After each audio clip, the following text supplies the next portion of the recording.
Dear friends and shapers of Just Transition, dear colleagues, on behalf of Commissioners Ferreira and Simson, it is my great pleasure to welcome you again to what is now the 5th edition of the Just Transition platform. A lot of positive developments have happened since we last met in November. And we will have, over the coming 3 days, a lot further to talk about, ranging from the progress on the concrete territorial just transition plans through to, for instance, peatland restoration to the circular economy. But since 24th of February, the Russian war of aggression against Ukraine is casting a very long shadow on everything we do. And this includes our climate policy. With the spike in energy prices, with very uncertain fossil fuel supplies, we have poorer households in Europe and energy-intensive industries in Europe who are the first to be hit. But what, in this context, should our fundamental policy reply be? We certainly should not be overlooking two clear messages coming from two sides. The first one is the work of the IPCC.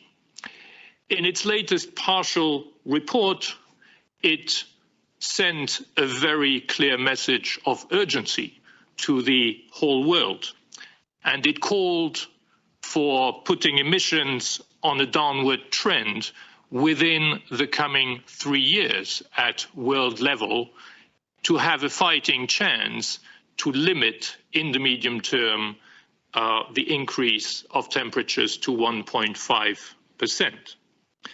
Secondly, EU leaders reacted to the crisis by calling for the EU to free itself as fast as possible from Russian oil and gas. And the European Commission will next week make very concrete proposals through the so-called REPowerEU action plan in order to accelerate through filling some infrastructure gaps, through doubling down on energy efficiency and on renewable energies, this move out of fossil fuels, and in particular out of fossil fuels coming from Russia. All this suggests that the policy reply is about more and faster climate action. And what is certain is that focusing in this more dynamic context on a just transition for all Europeans and all parts of Europe is more crucial than ever. So what does this mean very concretely for our work under the Just Transition Fund in shaping the territorial just transition plans? I would suggest there are two features which the territorial just transition plans should embody. The first one is that they must have a clear focus on people and on skills.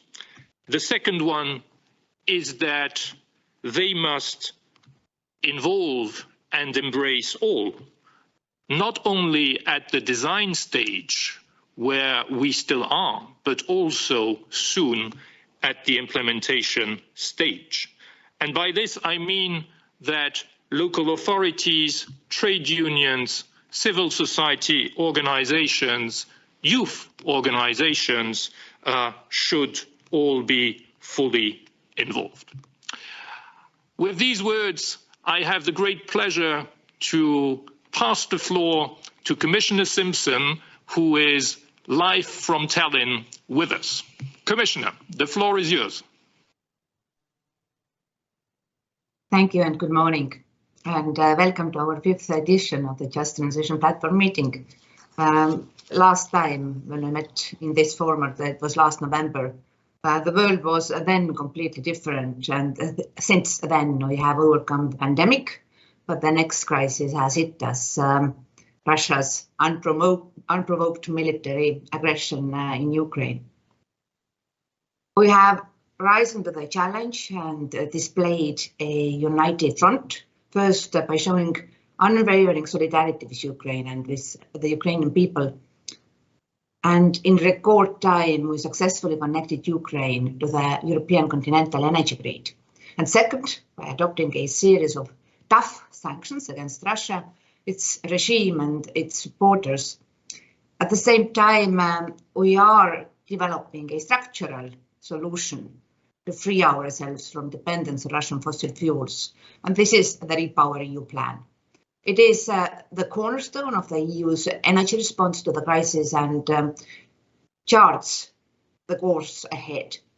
REPowerEU sets out what we need to do to ensure the security of supply of energy to Europe in the most immediate term.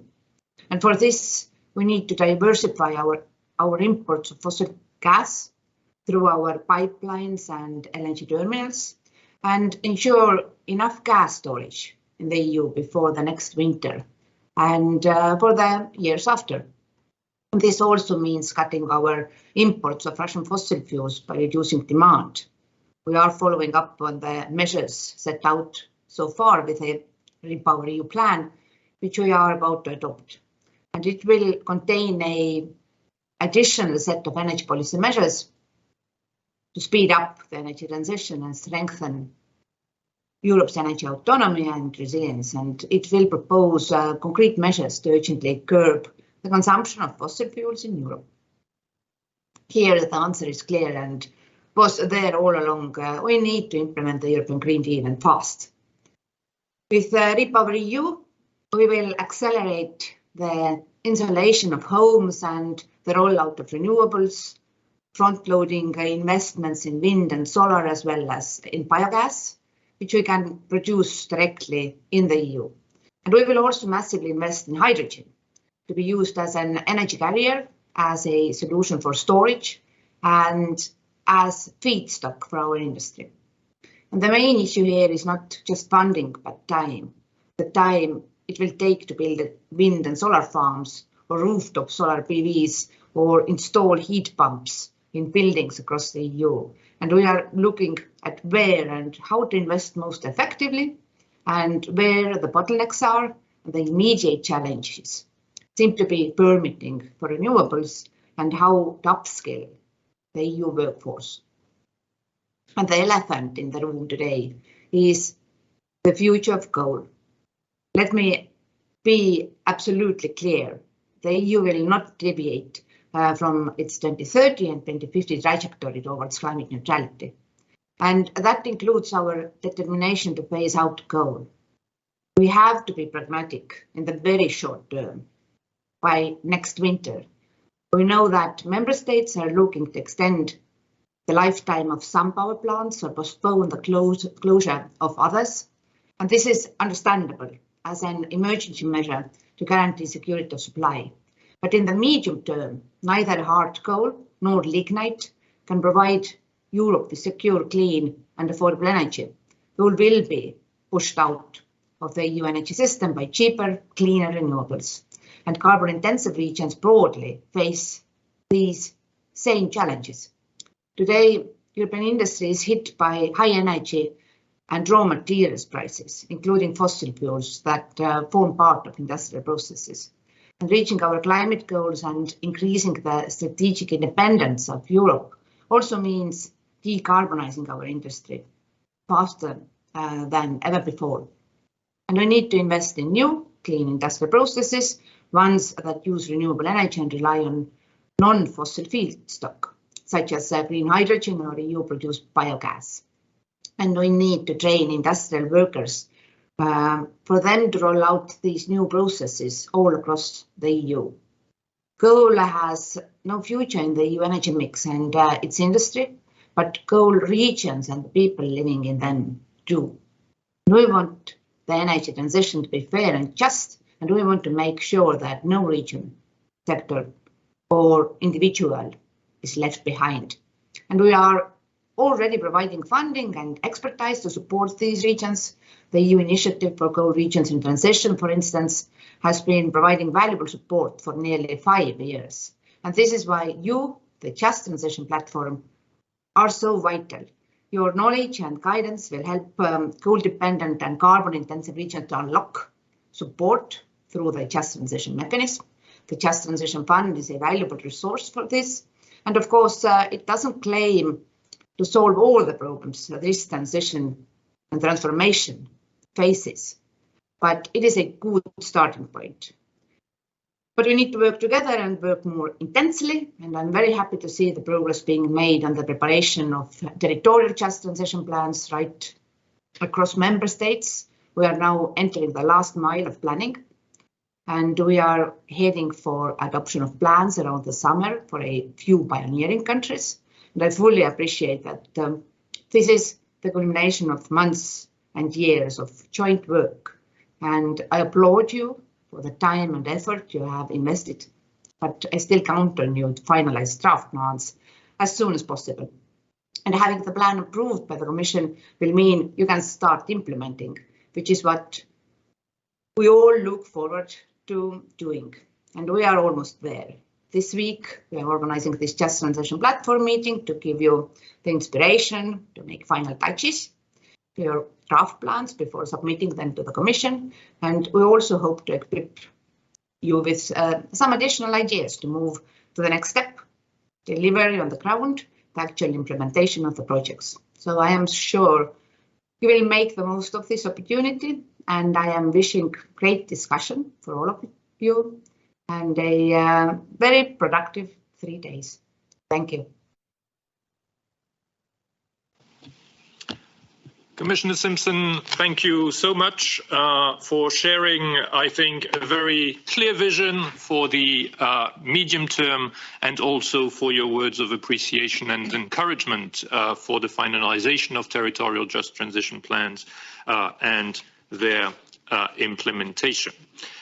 It is now my pleasure to chair a panel with 4 distinguished guests around me, and to start I would invite them all to present themselves, and I would start on my right with Malte Gallet. Yes, hello, and thank you for the invitation. My name is Malte Gallet. I became a member of the European Parliament in January for the German Greens. And yeah, what do you want to know about how should I introduce myself? Well, anything beyond that you would like to share, perhaps from your past before joining the European Parliament? That's a very good idea. That's a very good idea. I have been, after school, I've been working in Tanzania for 1 year for the Tanzania Renewable Energy Association. So basically, yeah, promoting renewable energies in Tanzania. Afterwards, I studied philosophy and economics in Bayreuth. And I was working for Amnesty International, for UNHCR, for WWF in face-to-face fundraising. So I was talking to thousands of people in the streets all over Germany, and yeah, now I have the big honor to represent so many people of them in the European Parliament. And yeah, my main focus lies on how we can switch towards a really circular economy to really use the resources we have in a responsible way. Thank you. Thank you very much, Malte. Looking forward to your contributions here. Next, I have Michał Bieda.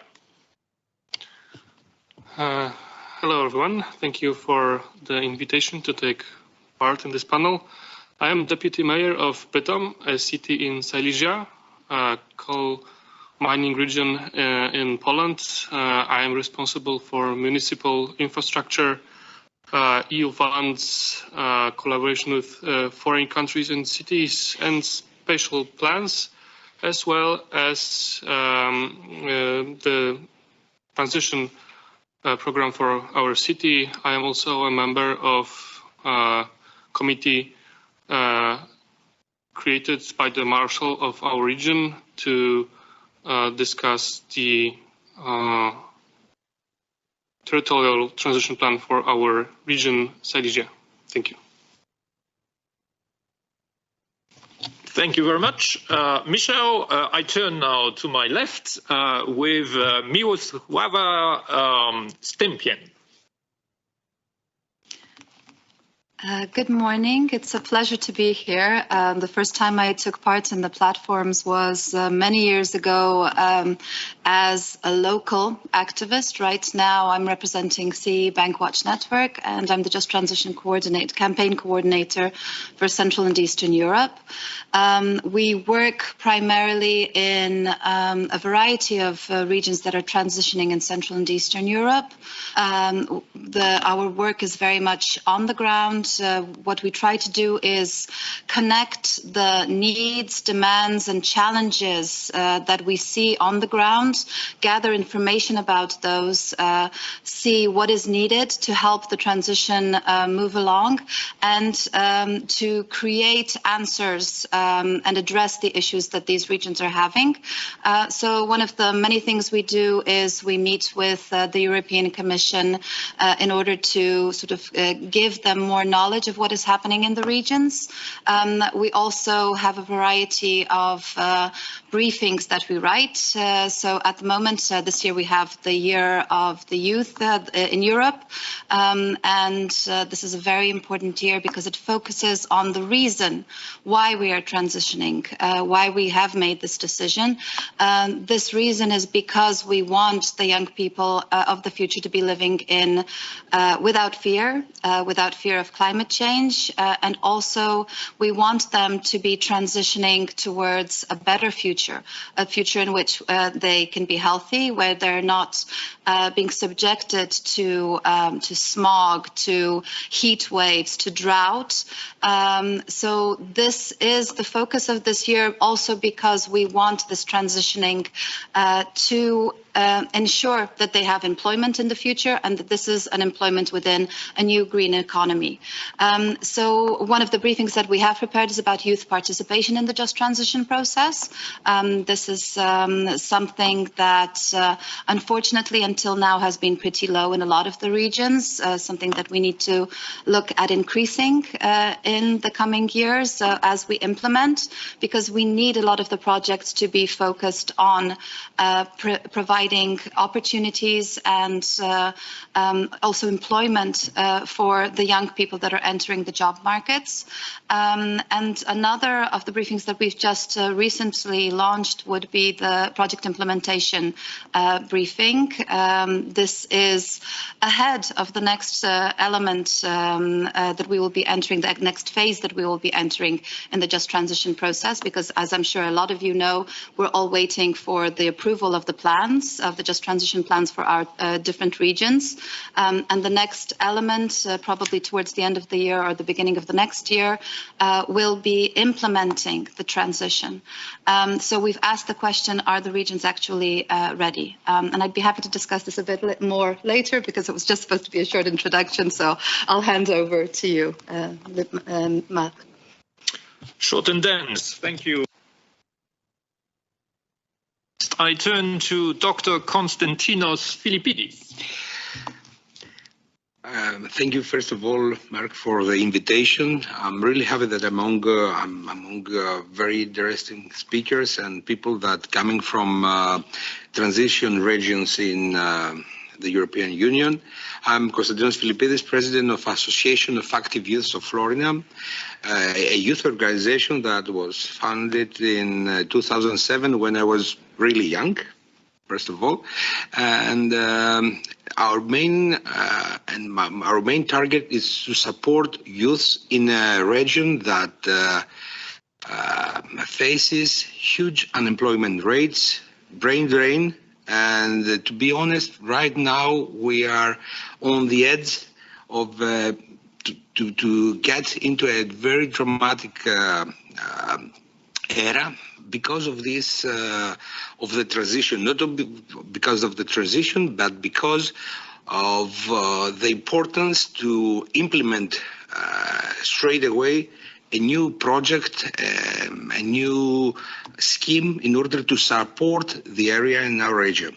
So also my organization, our organization, Association of Activists of Florida, hosts the Europe Direct of Western Macedonia. So we have a double role right now in order to support the policies of the European Union, to disseminate these policies to the people of the region, but also to, let's say, to take advantage of these policies. But there is a need to support extremely fast and extremely in an extreme way, because there is no way to lose. Thank you. Thank you very much, Konstantinos. So, dear participants, I think that what is clear is that the relative youth of our panelists today is not a coincidence. Indeed, we wanted to put a particular focus on youth, and this will also be the case in a specific part of our program in the coming days. But I am very happy to be surrounded by so much positive ambition for Europe, and with such a variety also of extensive backgrounds. Let me turn back to Malte to kick it off and ask you, Malte, I hope you won't mind me already abusing of you being a member of the European Parliament, even if it has only been for a few months yet. But the European Parliament is absolutely key to set the ambitions Europe will carry to 2030, and that is essential for also setting the scene, the right framework for the Just Transition Fund itself.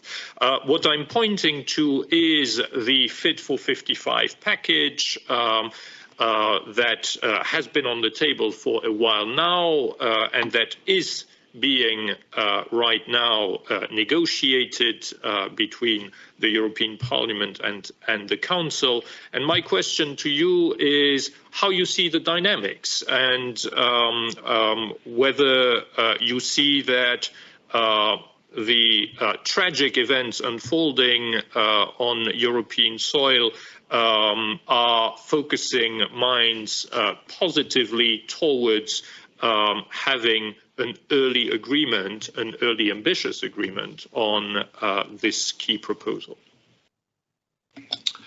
I absolutely think so, yes. I mean, like, the Russian war in Ukraine, like, shows it as clear as never before that we really urgently have to become independent of fossil fuels and raw materials we import from third countries, because like this we are financing autocrats. So I think this is really, it's a really clear cause to accelerate the transition, and the Parliament really points this out as well. I mean, I really welcome the decision of the Commission to ban Russian oil. I mean, like, the Parliament already in April said that we want an immediate and full embargo of fossil energy, so oil, coal, even nuclear, of course, and gas. But I think it's really important now to look at this, it also in a strategic way. I mean, like the solution now cannot be to start importing fossil fuels from other regions, but to really step into this transition period. And this is not only like switching our energy system, I think. This is like it was said already. It's switching from a linear economy towards a circular economy.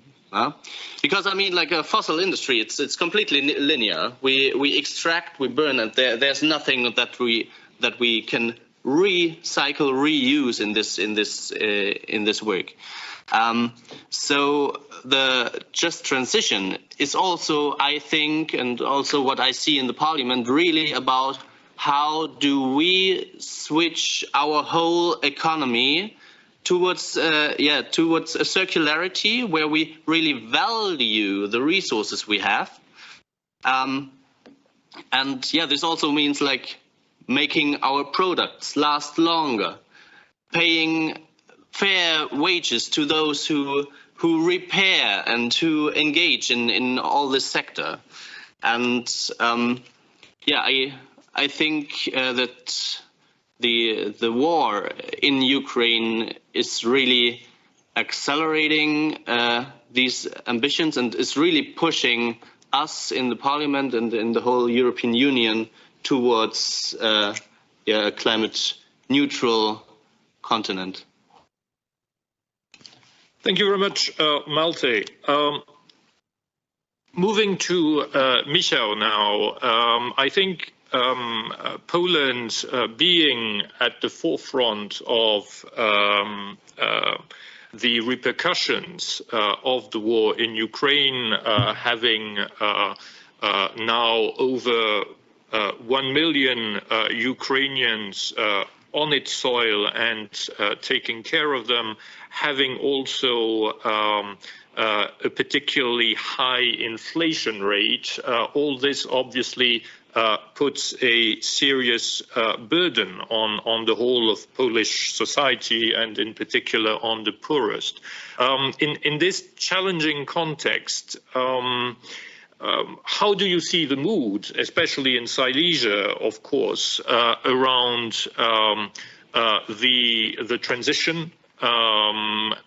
And do you see possibly that the focus is being somewhat lost at this point? Thank you for this question. War changed a lot, indeed. Sanctions changed a lot. We have over 2 million refugees. That changes a lot. We are just coming out of a pandemic crisis, and we are stepping into next crisis.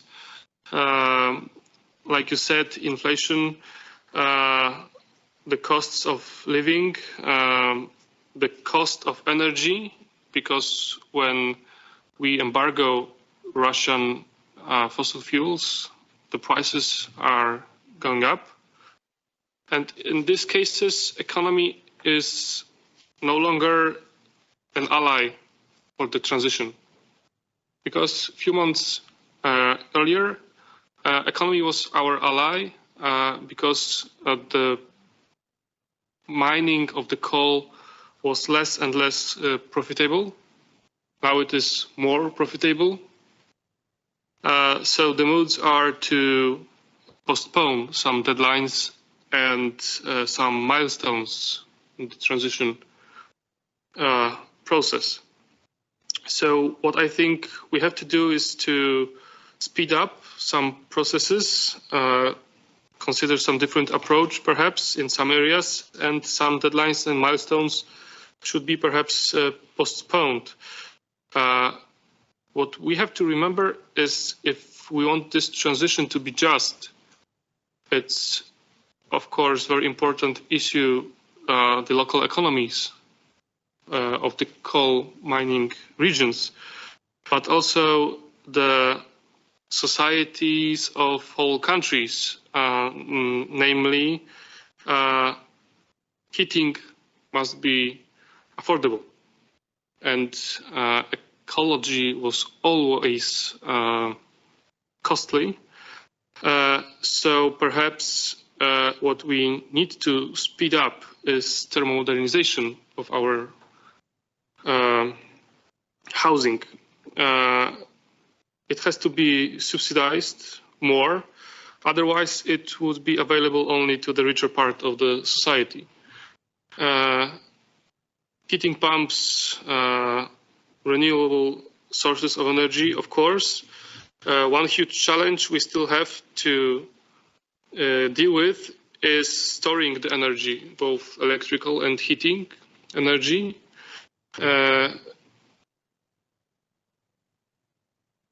Another issue is, of course, like I said, the local economy. Our labor markets are trembling. Lots of Ukrainian workers went back to fight for their country. Our budgets are shaking because of the inflation and the costs of fuel, food, construction materials are going up. So we have to face also troubles in preparing the projects and implementing the projects related to the transition.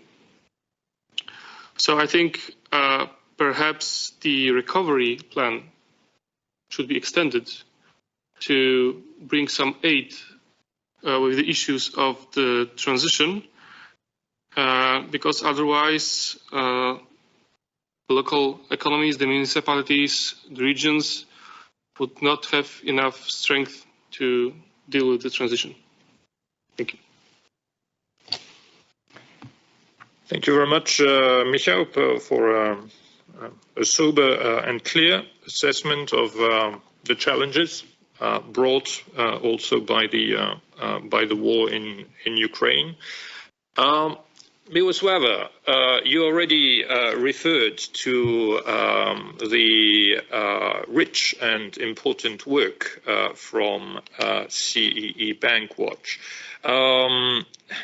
Still staying on with the context of the war, what in this context would you think should the EU and its member states do?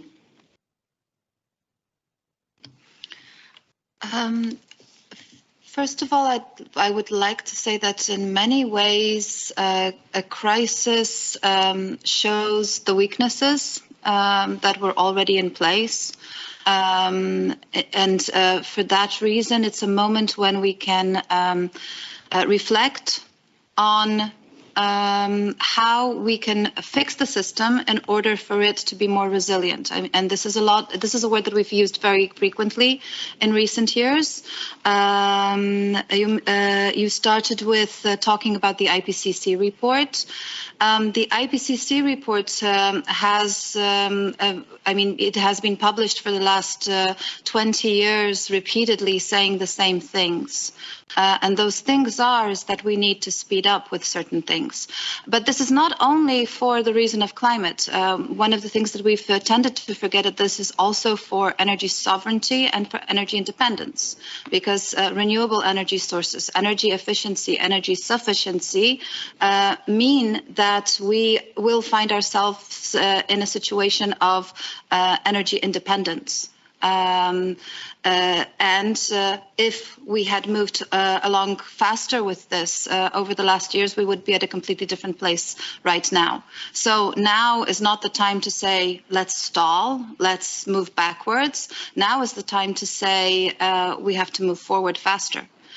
We have to move forward with insulating our buildings. We have to move forward with introducing heating systems that are based on sustainable solutions. We need to move forward with the development of renewable energy sources. And of course, what we have ahead of us is a huge challenge, but it will mean that we are resilient, that we are capable to deal with crises better than we have in recent years. The fact that the economy would be dealing with increasing problems was also something that was foreseen. The fact that the energy system would be dealing with problems regardless of the war in Ukraine was also something that was foreseen. And I think it's time for us not to use such moments as an opportunity to move backwards, but more as an opportunity to move forwards and accelerate the direction in which we are going, and accelerate it ambitiously. So this would be in reply to that. At the same time, working on the ground, we as NGOs, as civil society organizations, very much know what challenges we are facing. And I completely agree with Mr. Bieda that if you don't deal with energy poverty, if you don't deal with the people who are going to be the largest victims of this transition, if their needs are not addressed, then there is no chance for this transition to be just. What we're seeing happening in a lot of places is that the projects are being addressed towards those who already have very high capacity, and both economically and in terms of their placing in the world, while a lot of the projects continue to not be addressing the real issues that we see and the real groups that need the help. So, for example, the energy poor, older people, young people who are without employment opportunities. There is a huge amount of work ahead of us, but it will mean we will come out stronger if we do it the right way. Thank you very much, Mirosława. Well, turning to Konstantinos, I think he's the right person for a second reality check on what the mood is now in those regions in Europe which are today still the most dependent. Western Macedonia has often been cited as a striking example of an economy that is extremely dependent on a whole coal ecosystem, and also, you mentioned it, Konstantinos, up front, a region which starts with serious challenges, looking at the rate of youth unemployment, looking at the related emigration from the region. So today, Konstantinos, how would you describe exactly the mood and the intentions in Western Macedonia? Is there a temptation to turn back from a fast transition? It's obvious that, and we know that from the people that we're working with the youngsters, that nobody wants to go back to the coal era. So the fact is that we need eagerly green transition, and especially in an area like in a region like Western Macedonia, where this coal mining production created a lot ecological problems, environmental problems. So especially in youth, it's obvious that they really do not want to go back to this fossil fuel energy production. But what is happening right now in Greece and what is happening also in our region? We have some structural problems, and one of these structural problems is that there is no youth policy. So this policy that could involve youth into this dialogue, into this discussion about how we will get a fair transition, also for youth and also for their families. Because as you probably you make this remark regarding the problems that this dependency on coal creates in our region. Also, the families of these young people, most of them work in this industry. So the problem for us, in order to get involved in this discussion, was how we will have, how we can have an institutional role in order to deploy the thoughts, the dreams, what the young people believe about their future in the region. So we moved step by step in order to, first of all, to see. We made some small-scale research in order to see what they believe, first of all, what their parents believe about transition. Secondly, we tried to persuade them through some projects funded by the Erasmus Plus in order to get involved these people in this transition. For the first time, we invite youngsters from our region to participate in a dialogue, a regional youth dialogue regarding transition. We will have the final dialogue on the final event in September in our region. Probably we would like to invite you also on this. And secondly, and thirdly, the thing is that they have as an only chance to get out of this turbulence, let's say, to go and find job in other places. So that's why right now there is no, let's say, there is no hope for future. And the only hope that we can create is through some projects that we may, let's say, work with them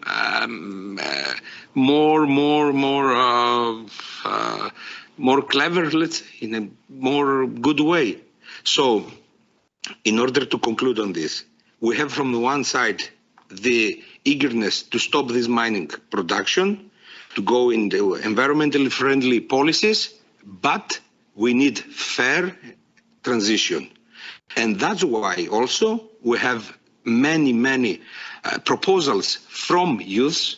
We have many discussions, but the problem is that we can't implement this production because there is no somehow an institutional or a mandate between youth and the local authorities, the regional authorities, the national authorities. Of course, we took dialogue and we have a very good cooperation with the steering committee of the Just Transition Development Plan in Greece, of course with ministries, but we need to do more things on that. Thank you very much, Konstantinos. I will want to allow all our panelists to freely engage and not just have to follow my questions. But as we do have a bit of time, if I could just go for a follow-up question. Malte, you emphasized very strongly, I believe, that ultimate sustainability does not stop with energy transition, but that more is needed and a full transition towards circular models which allow not to deplete resources of all types is required. Now, on this theme of the circular economy, do you see there in the Just Transition Fund approach some useful ingredients for also ultimately accelerating and succeeding on the path towards circular economy models? You mean like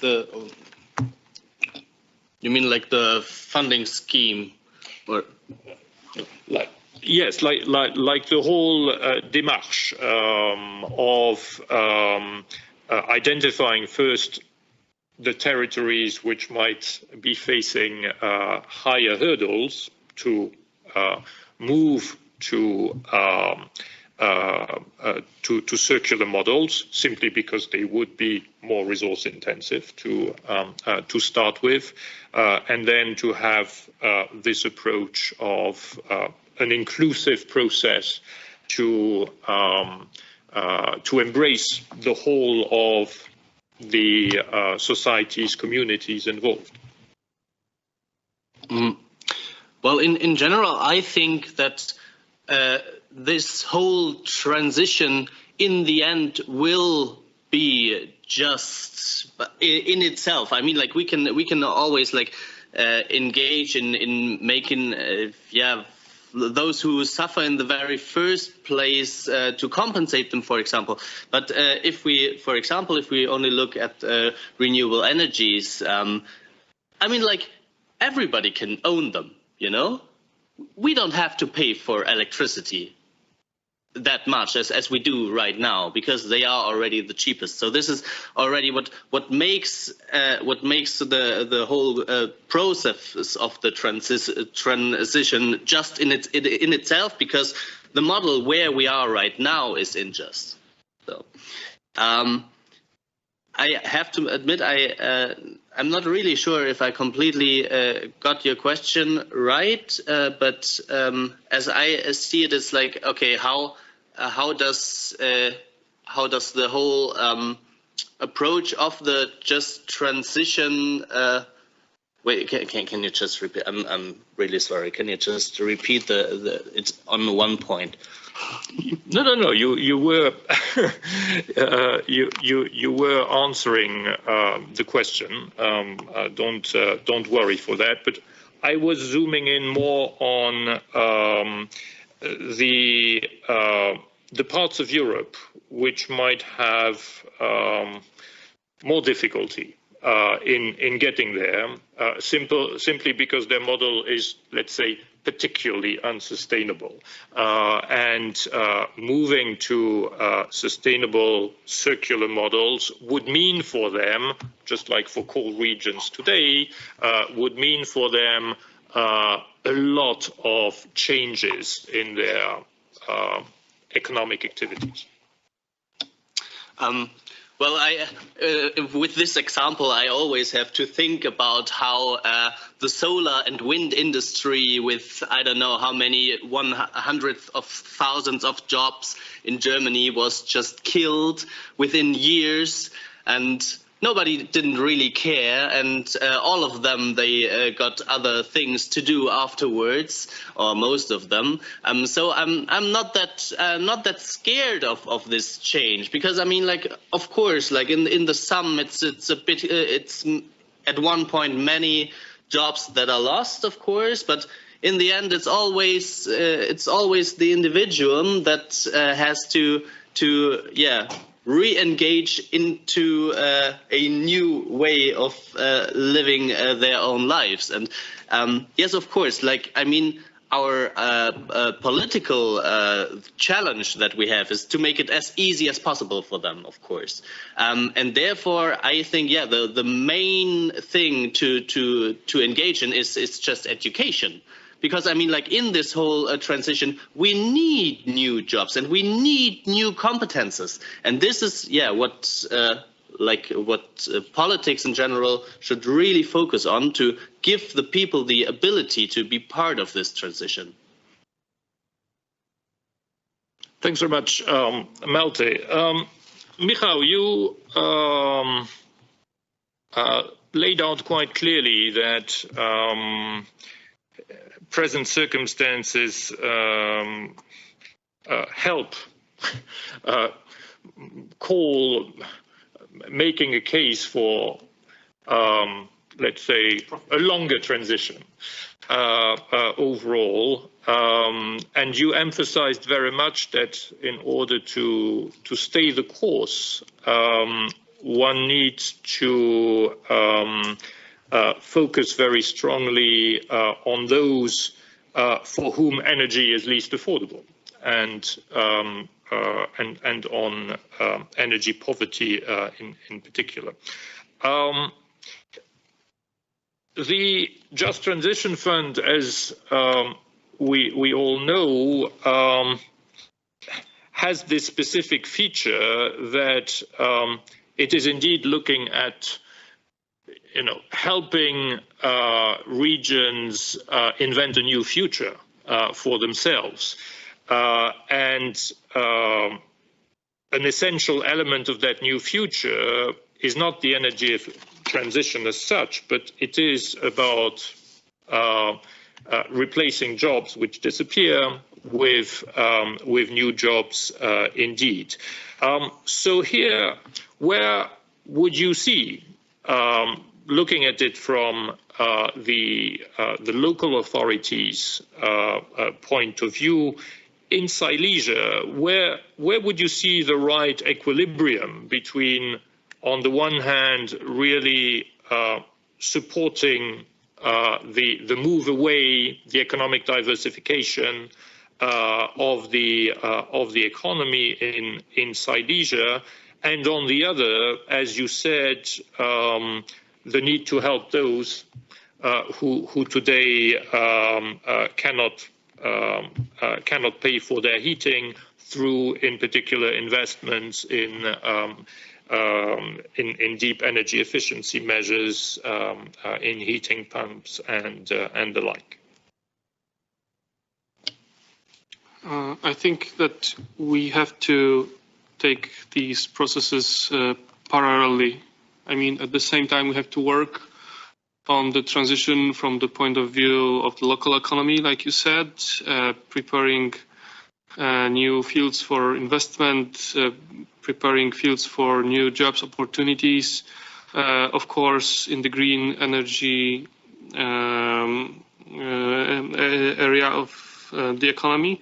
On the other hand, we have to gain support of the society, the final bill payers for the transition, because the costs of investment would be added to the bills for energy.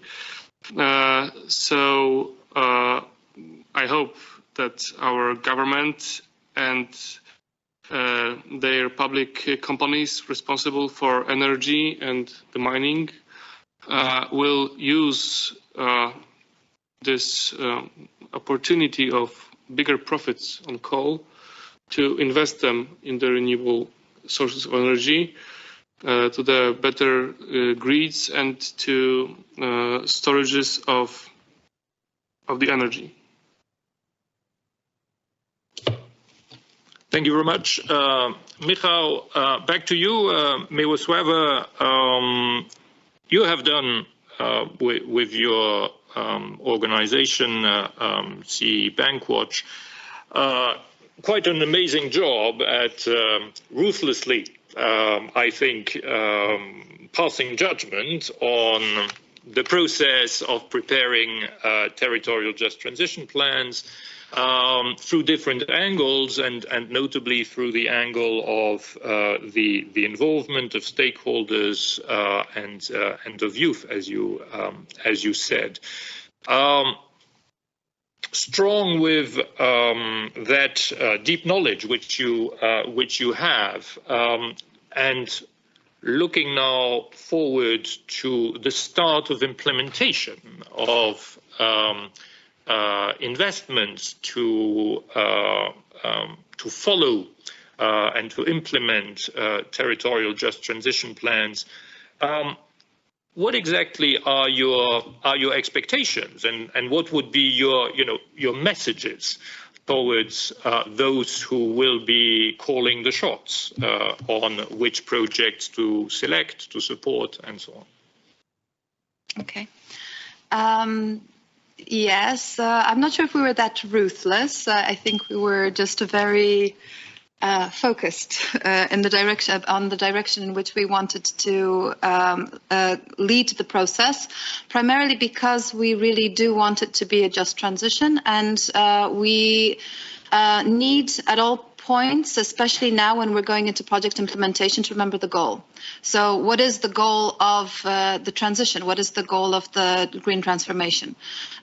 We've sort of divided it into, in our recent report, into 3 sections.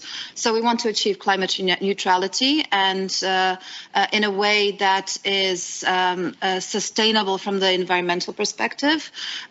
This is also so that we can live in an environment that is healthy.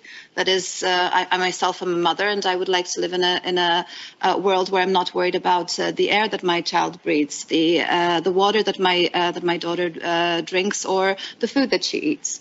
And while this is a broader aspect of the green transformation, we need to keep it in mind as a goal for 2050. Because the world in which we live in at the moment is not a world that is conducive to human life, but also to animal life, to the biodiversity. We are in crisis also in these perspectives. The just transition is a concept that allows for looking into the future with a positive vision. So that's one aspect. Another aspect is, of course, the social and economic redevelopment aspect. So making sure that those people that are the most vulnerable, that will experience the repercussions of this transition are taken care of within the process, and that this is not just funds that go to those, for example, companies who have caused the pollution, that this actually helps those that are experiencing energy poverty, that need help in transitioning from the economy that we're in right now, which is an economy that is very disruptive to the earth. And the final aspect is public participation, and this is where the project criteria and project selection comes in, because in order to make sure that the projects that are selected and implemented ultimately actually realize this goal, we have to make sure that they are done in a transparent and clear manner, in a process that is transparent and where the decision making is very focused and based on specific criteria, and that we include the most vulnerable groups of society in the process, so that these projects actually address their needs. This is, of course, in many ways a utopian version of how it should look, but the truth is that you need a vision, a goal that you're reaching towards, because along the way, some of these things will not work out. This is how I think the system functions. So we have to aim at the highest possible thing in order to make sure that we get there. And I would actually like at this point to sort of bounce back with that question and ask, because as NGOs, we know what our goal is. Now, I would like to ask how the European Commission and the different DGs see this moment in the process, in the just transition process, this moment when we are just before the approval of the transition plans. Do you think that the regions are ready, and what does the Commission need to do? What do we need to do in order to make sure that this transition achieves these goals that we're talking about? Thanks very much, Miroslava, also for your question, and I'll come back to it in a minute. But let's end this second round. Before that, turning back to Konstantinos. Konstantinos, I was struck by you saying bluntly that there is no youth policy, and that this is a missing element. Very concretely, in Western Macedonia, looking at the process as it has been organized and unfolding until now, you said that you were in discussion with national ministries. What would you see as missing ingredients in order for the youth of Western Macedonia to be more part and parcel of the debate and of the decision making later on. Thank you, Marc.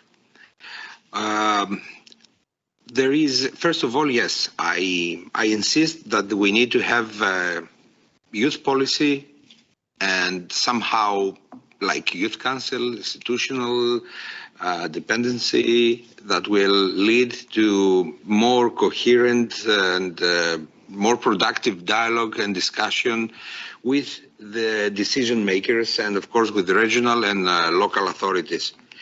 But before we do that, we need also to access the role of youth work that also do not exist in Greece, and we try to implement somehow with our organization and some other organization in Greece. So what we see right now is that we need to, first of all, to link education or vocational training with sustainable jobs. So Malte, your remark regarding education is also obvious that we don't need just to implement after school education, but we need to have this non-formal education also from the high schools, from junior high schools, in order to gather young people and to involve somehow in policies that may be implemented or may be proposed in this dialogue for the just transition. Furthermore, we need to, because there is also a digital gap. We know, everybody knows that, and especially in our region, there is a digital gap in older people, but also in younger people, because there are some places that are extremely abandoned. We also have to see that, like some areas also in Poland, in Romania, our borders is with countries that are not already members with the European Union, so the Western Balkans, regarding North Macedonia and Albania.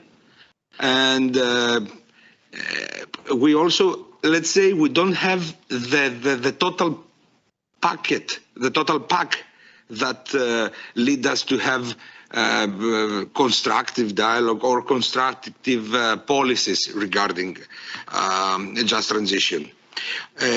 Also, as I've mentioned before, and thank you also for this, we have a very good and productive cooperation and coordination with the Ministry of Development, with Mr. Papathanasis. We have also very good constructive dialogue and coordination with the Just Transition Development Plan and Mr. Mousouroulis. We also try to convince the regional and local authorities in order to implement the proposals that we have right now regarding youth work and regarding to educate youngsters in digital skills, environmental education, and which is, it's obvious that it's still demanding, and it's not demanding from our side, it's the market demands this. So in order to have also investments in the area, we need to provide also the environment that will support these jobs, and these jobs could be also sustainable.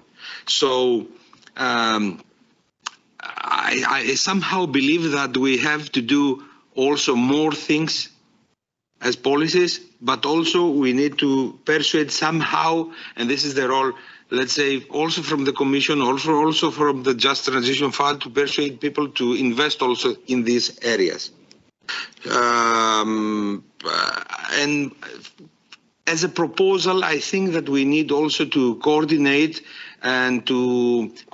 youths from regions like Poland, like Just Transition regions, in order to have study groups, and not just study groups that will just lead to proposals, that also to implement somehow a scheme to create also jobs within this kind of platform. Of course, there is the Youth Just Transition platform, but it has a very nice, very good, useful toolkit. But we need to do more things. And also we have this kind of proposal because our youngsters, with their imagination, with our spirit, they have proposed things like that. We have to move forward and forward to the Erasmus Plus also program. Absolutely, Michel. Thank you. I think that you both made good points concerning the education, but I think we have to go further. Today at schools, the books and the subjects are based on knowledge few years behind, right? So what I think is that we need to educate each and every generation, not only schools, but from kindergarten to working class and seniors, because the transition is also about changing the habits of life, right? We need to use energy from solar plants during the day, not at night, etc., etc.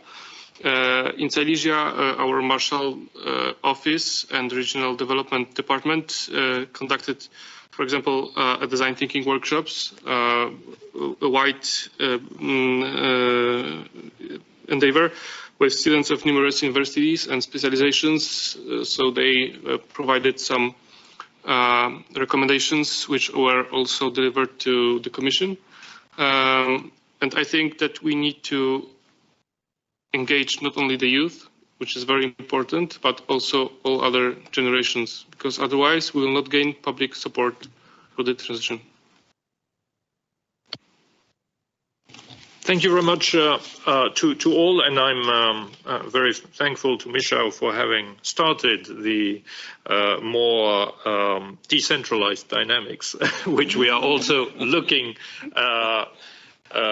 for when it comes to the Just Transition Fund. And here I would really want to open the floor freely for some further thoughts which you would really want to share with our audience today. But I do want to come back to your question as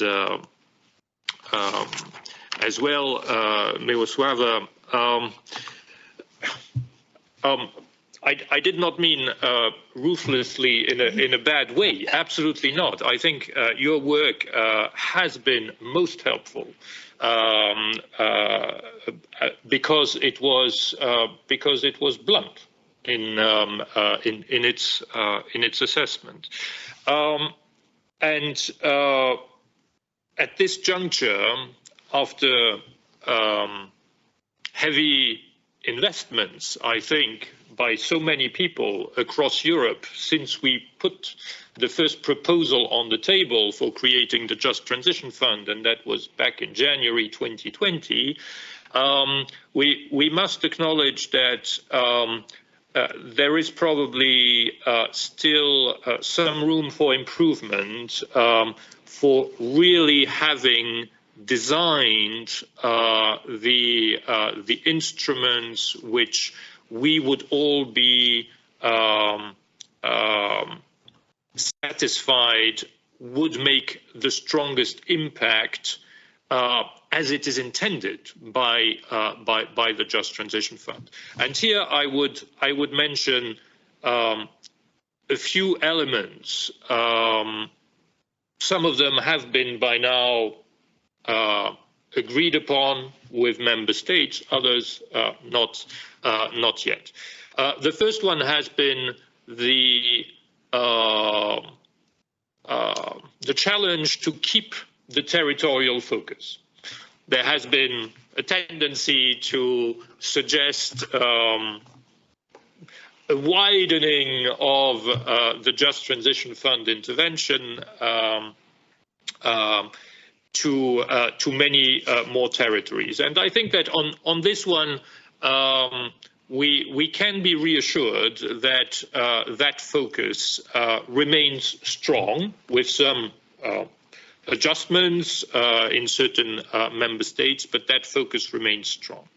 A second point is about the level of the decision making, and here obviously member states have very varied government structures, with some models much more decentralized than others. I think in Germany we have one end with a very federal and decentralized system, and perhaps, as we have a Greek representative around the table, Greece is a much more centralized model, and there are more member states like that.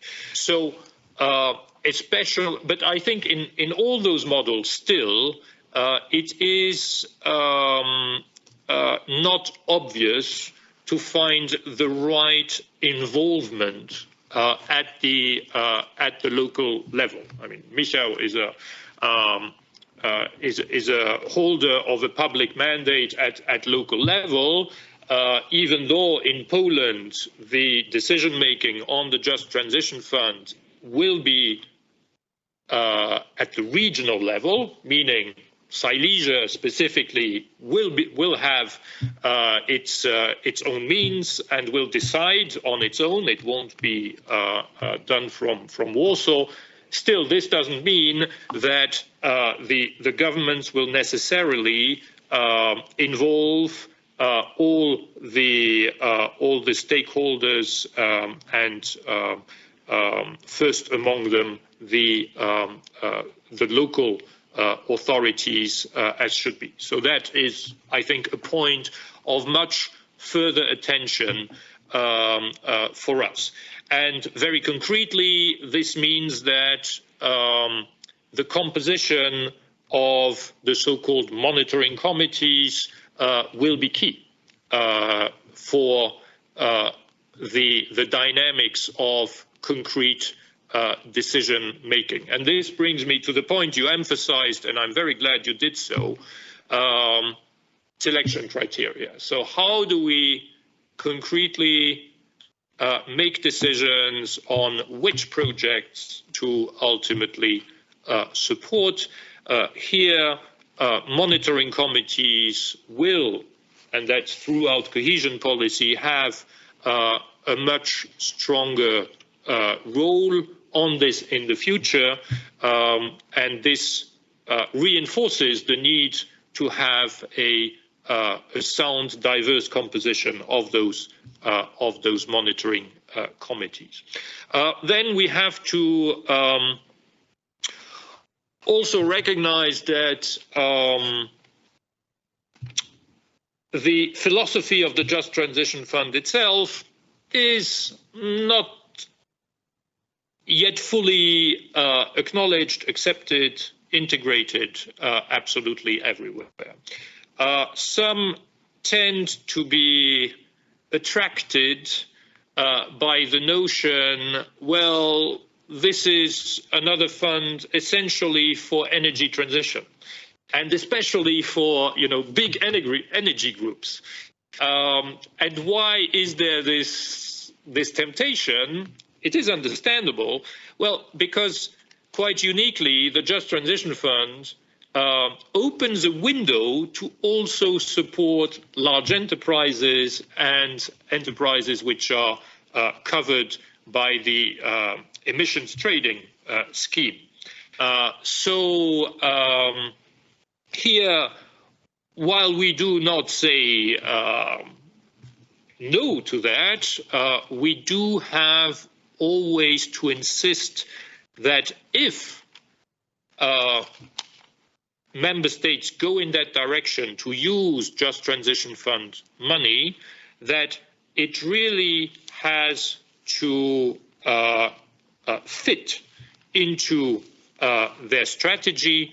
It has to correspond to an absolute need to ensure that there is no employment loss in the region which cannot be compensated through other means, and that the kind of investments which are supported in those large enterprises are of a groundbreaking nature, go way beyond the easily available technologies for decarbonizing today.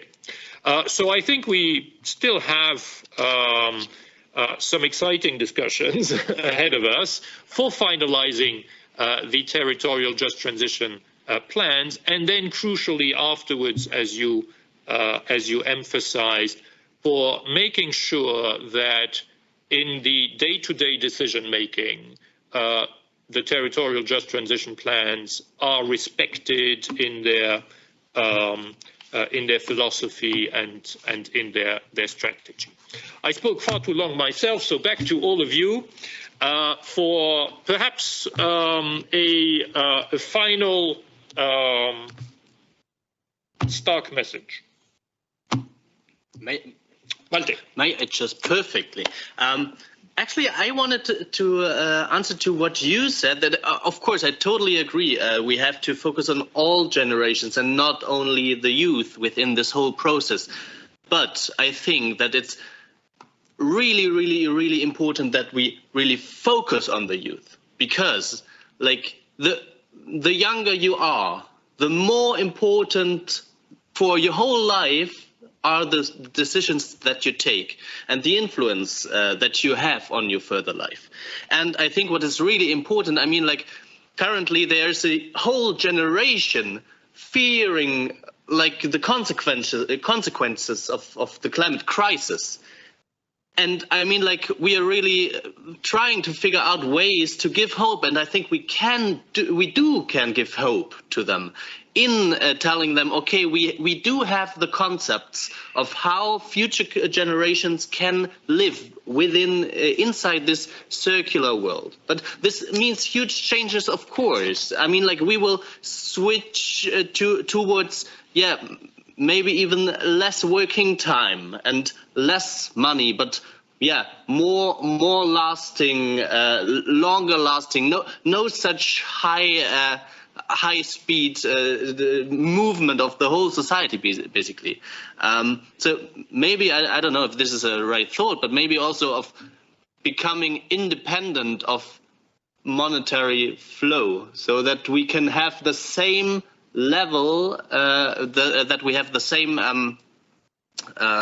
level of quality of life, exactly, with less resources use, and yeah, with just in the way how we switch towards this whole concept. And yeah, this is also what I would like to know from you, like how can we ensure towards this process, and what are your ideas, because of course, I mean, like, education is one point, but I mean, like, we're facing a whole macroeconomic change there.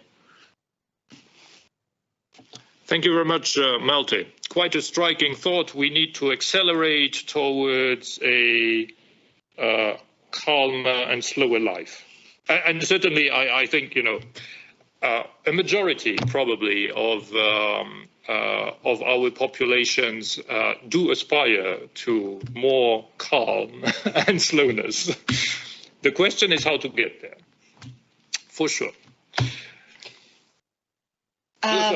If I can jump in, I think some of these topics that we've talked about here are actually they are brought forward within the Just Transition funds as a mechanism in general as opportunities for funding, but they're very rarely actually addressed very specifically in the plans that we see in place. I mean, you talked today about digitalization, for example.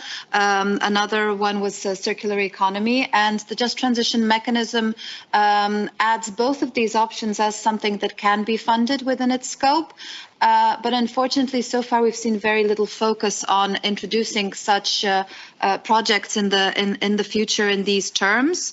So I think this is an opportunity and an area into which we can find development within the next months. I think we're heading towards a very exciting time within the just transition process. It's also a time when a lot will be decided in terms of whether we will be heading towards a circular economy, whether we will be addressing the needs of the young, and whether they will actually be included into the process, whether we will be solving the issue of energy poverty, which is especially in Central and Eastern Europe, I think that is, it is most experienced by the older generations, by the elderly who have no access to sustainable and cheap sources of energy that wouldn't be coal or, for example, wood. So we need to also, like one of the main focuses so far has been employment. And I think this is good because this allows for showing some of the opportunities of the transition, but also addressing some of the most rampant concerns. My region, Eastern Wielkopolska, where I live, I mean, already at this moment, there are people who are losing their jobs because of the, I would say, accelerated transition. Because a number of years ago, the first time I came to the Coal Regions in Transition platform, this was a region that was not yet thinking about transitioning away from coal. Right now, it is one of the most ambitious regions in Poland. But because of this, it is also one of the regions that is most quickly experiencing the repercussions of a quick transition. So this is also one of the challenges that we need to face quickly. The challenges of this happening much faster than we can be prepared for it. So again, it is an exciting time, but it will be also a challenging time. It's a time where we are experiencing a lot of crises that we talked about earlier, but these are the moments when we can prepare to be more resilient for a future that will be heading towards these goals that I talked about earlier. So I think we will, over the next coming months and years, be working on very challenging issues and finding solutions for them, I hope, together. Thank you. Thank you very much, Miroslava. Konstantino. Thank you.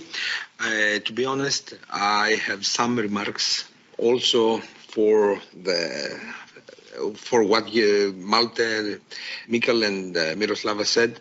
And to be honest, I have written also this kind of proposals regarding circular economy and maybe how to microfinance any kind of observatories or platforms that will support cooperative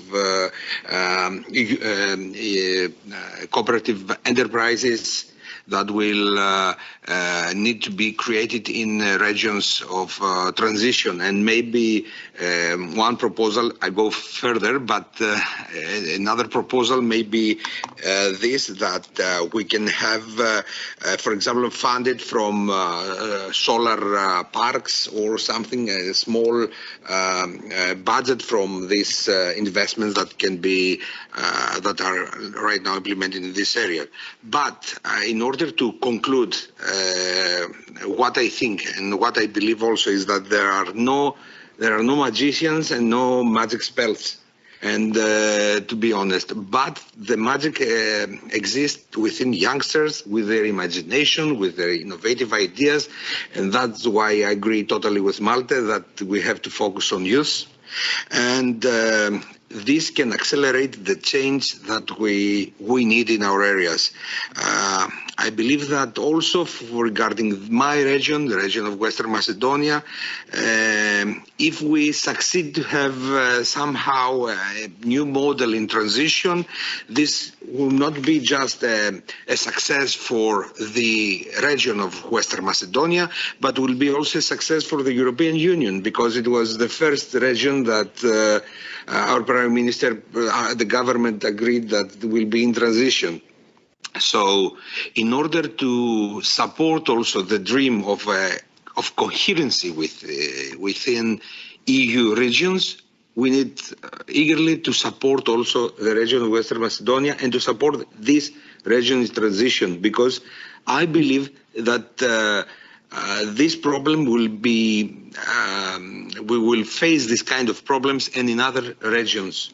So let's have it as a case study. Let's implement some, let's have it as an experiment, but at least let's have something in our region, because there is a need to do something.